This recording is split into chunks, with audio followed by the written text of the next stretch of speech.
Symboliquement, une cinquantaine de personnes s'est retrouvée samedi dernier à la gare de Luçon en l'honneur de la reprise du trafic ferroviaire depuis le 31 juillet dernier, après les travaux de modernisation de la section La Roche-sur-Yon-La Rochelle de la ligne SNCF Nantes-Bordeaux.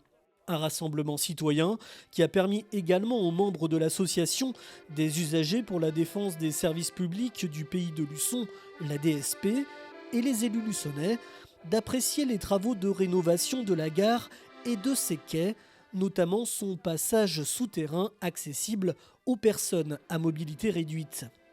Dès 13 heures, les défenseurs de la gare et de cette voie qui mène pour certains ce combat depuis plus de 20 ans ont accueilli chaleureusement les voyageurs à la montée et à la descente d'un train intercité en leur offrant de la brioche vendéenne. Une satisfaction de revoir le train à nouveau s'arrêter dans ces lieux, mais le combat n'est pas terminé pour autant. Si nous ne nous étions pas battus depuis plus de 20 ans maintenant, avec une présence constante sur la gare quasiment tous les week-ends, eh bien les trains, plutôt que de s'arrêter, on les verrait passer tout naturellement. Donc aujourd'hui, ils s'arrêtent à Luçon, on en est satisfait et on va continuer bien évidemment à se battre parce que nous avons une première voie. Comme il a été dit tout à l'heure, nous n'avons pas une voie mais la première voie. Maintenant, il nous faut la seconde.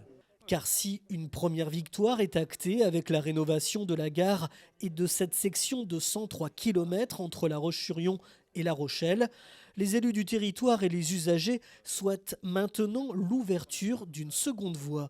Explication. On est sur un tronçon entre La Roche-sur-Yon et La Rochelle avec une voie. C'est pas admissible. On se targue de savoir qu'effectivement le président de la République a annoncé hier encore effectivement beaucoup de financements pour la mobilité et notamment sur le train et bien sûr sur les TGV. Eh bien moi j'invite monsieur le président Macron à venir à Luçon. Comme ça il viendra parce que il viendra sur le tronçon unique aujourd'hui où il y a une première voie. Et comme ça peut-être qu'il constatera que la deuxième voie est essentielle. Beaucoup de gens ont repris les habitudes du train, c'est très bien. Les trains sont bondés depuis le 1er juillet avec le retour effectivement sur cette voie du train. Donc profitons-en, faisons en sorte que cette deuxième voie puisse se faire très rapidement. Du côté des usagers, on est satisfait du retour du train, mais le choix de la voie unique engendre des inconvénients comme des retards. Un constat qu'a pu faire Jean-Luc Landas, qui utilise régulièrement la ligne. J'ai été 3 fois sur 7. Le train avait du retard. C'était de un quart d'heure jusqu'à 25 minutes.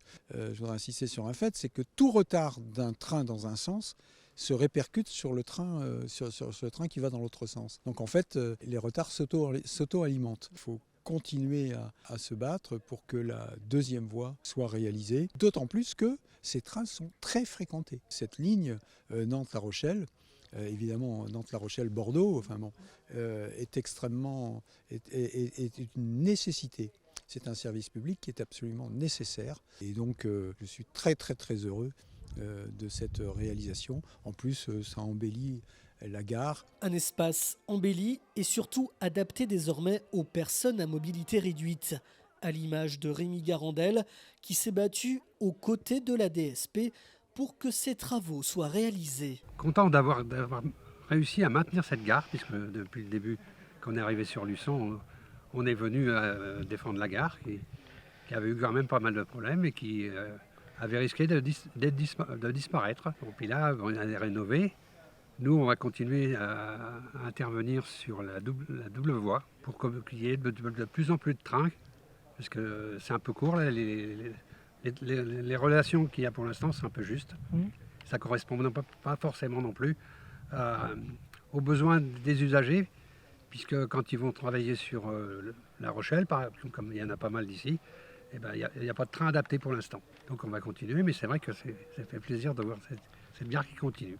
Une inauguration officielle de ces travaux, qui représente un coût global de 152 millions d'euros, est envisagée prochainement avec les différents financeurs. En attendant, les acteurs de la défense du service public restent attentifs à la desserte de Luçon via sa gare, un espace vital pour le développement du Sud-Vendée.